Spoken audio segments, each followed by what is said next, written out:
Pasca robohnya jembatan Lalan beberapa waktu lalu, sejumlah warga khususnya anak sekolah terpaksa harus menggunakan perahu dan kapal polisi untuk menyeberang.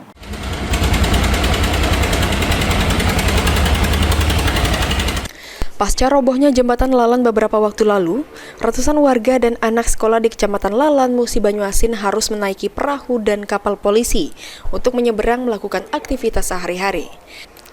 Tidak hanya itu, untuk menjaga dan mengawasi aktivitas warga saat menyeberang, polisi dari Satpol PP Airut Polres Musi Banyuasin dan Polsek Lalan harus siaga setiap hari dan selain itu mengantarkan anak sekolah, polisi juga memberikan bantuan tumpangan kepada warga dengan menggunakan kapal polisi Satpol Airut Polres Musi Banyuasin.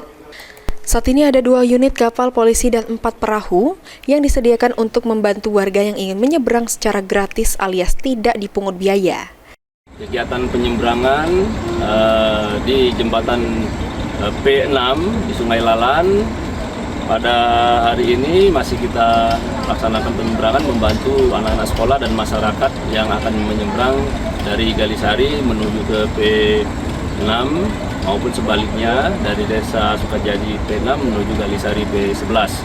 Pada hari ini masih kita menggunakan 2 unit kapal, baik dari 1 unit dari kapal Ditpol Airut Polda Sumsel, 1 unit kapal dari Satpol Airut Polres Muba, kemudian 4 ketek atau motor tongkang, dan 1 LCT dari Asosiasi Perusahaan.